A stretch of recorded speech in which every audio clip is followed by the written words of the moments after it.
Keok, akhirnya Netanyahu diadili sebagai penjahat perang. Gini nasibnya.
ICC atau Pengadilan Internasional akhirnya pergi ke Israel untuk mengumpulkan lebih banyak bukti untuk menjerat Netanyahu ke Pengadilan Internasional atas kejahatan perang yang dilakukannya pada ribuan warga Palestina. Atas komandonya pun, kini Netanyahu harus menerima hukuman internasional karena sudah muak, apalagi pemimpin Turki secara tegas akan menjerumuskan pemimpin Zionis ini ke bui. Di hadapan parlemen Turki pada pekan lalu, Presiden Recep Tayyip Erdogan mengeluarkan pernyataan sangat keras tentang Perdana Menteri Israel Benjamin Netanyahu. Presiden Erdogan dengan sangat emosi mengatakan Netanyahu adalah penjagal Gaza dan sengaja menyebarkan antisemitisme di seluruh dunia. Tak cuma itu, Presiden Erdogan jugalah pemimpin dunia pertama yang secara lantang mengatakan bahwa ia akan menyeret Netanyahu sebagai penjahat perang ke Mahkamah Konstitusi Internasional. Mengutip tulisan pengamat hukum internasional Gulardi Nurbintoro di kumparan edisi 20 Februari 2019 lalu, 4 hal yang wajib diketahui tentang Mahkamah Internasional dijelaskan di situ bahwa Mahkamah Internasional berdiri sejak tahun 1945 sebagai salah satu dari 6 organ utama Perserikatan Bangsa-Bangsa. Piagam PBB kemudian menegaskan bahwa setiap negara anggota PBB secara ipso facto merupakan anggota Mahkamah Internasional. Masih mengutip tulisan pengamat hukum internasional Gulardi Nurbintoro, selain mengacu pada piagam PBB, tugas dan fungsi Mahkamah Internasional juga diatur dalam Statuta Mahkamah Internasional. Dalam statuta inilah, yakini pasal 34 tertulis ketentuan bahwa hanya negara yang bisa menjadi pihak dalam suatu perkara di Mahkamah Internasional. Maka dari itu, Turki dapat mengajukan perkara tentang kejahatan perang Israel di jalur Gaza dan pintu sangat terbuka untuk menggiring Netanyahu ke pengadilan internasional. Sementara itu, Bibi, panggilan Netanyahu, seakan menemukan zona aman dirinya bersembunyi di balik topeng perang agar terhindar dari ancaman penggulingan yang diterapkan rakyat Israel setiap hari lewat aksi demonstrasi sejak 9 bulan di tahun 2023.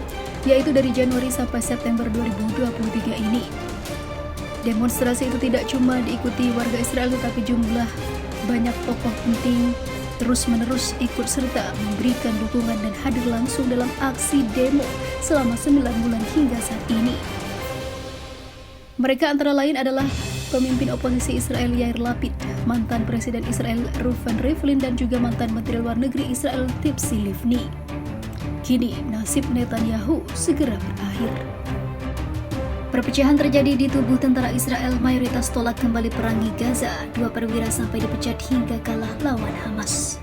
Perpecahan akhirnya terjadi di tubuh militer Zionis. Kekompakan sudah hilang dan bahkan mereka menolak mengikuti komando atasannya untuk kembali menyerang Gaza setelah gencatan senjata usai. Hal ini menyebabkan ketidakstabilan bagi pasukan Zionis yang menyebabkan 2 perwiranya juga harus dipecat, dan hal ini malah makin memperparah keadaan. Hingga media-media memberitakan jika Palestina lah pemenang sesungguhnya. Sementara itu, laporan dari media Israel, krisis kepercayaan tengah terjadi di antara anggota militer Israel atau IDF. Sebagian dari mereka menolak untuk kembali berperang. Media Israel telah mengungkap situasi protes dan ketidakpercayaan terhadap pasukan Zionis Israel. Hampir seluruh tentara di kompi militer menolak untuk bergabung kembali dalam pertempuran. Perkembangan ini terjadi karena pemecatan 2 perwira yang memilih mundur dari pertempuran ketika kompi militer dibiarkan tanpa dukungan tembakan di jalur Gaza. Yoav Zaitun, koresponden urusan militer untuk surat kabar Israel Yediot Ahronot, memverifikasi bahwa sekitar setengah dari tentara kompi tersebut belum bergabung kembali dengan unit tersebut setelah pemecatan kedua perwira tersebut.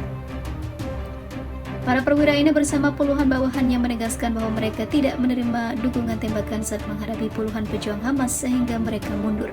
Mereka akan dijadikan tumbal oleh Perdana Menteri Netanyahu.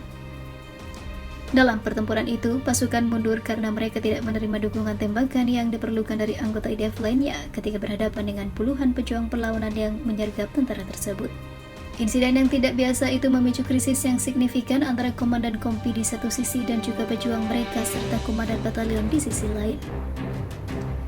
Petugas brigade mengakui bahwa pasukan tersebut dikerahkan dalam misi dalam kondisi yang tidak menguntungkan. Setelah terlibat dalam operasi yang diperpanjang di wilayah Gaza tanpa istirahat yang cukup, mereka mengakui kejadian tersebut telah menimbulkan suasana tegang di dalam batalion. Sementara itu, pasukan Israel mengakui krisis yang sedang terjadi dan menegaskan bahwa tentara dari unit lain dikerahkan untuk mengatasi kesenjangan di perusahaan tempat insiden yang terjadi. Pernyataan tersebut menekankan munculnya krisis kepercayaan dan menyoroti terbatasnya kemampuan komandan batalion untuk mempengaruhi jalannya invasi.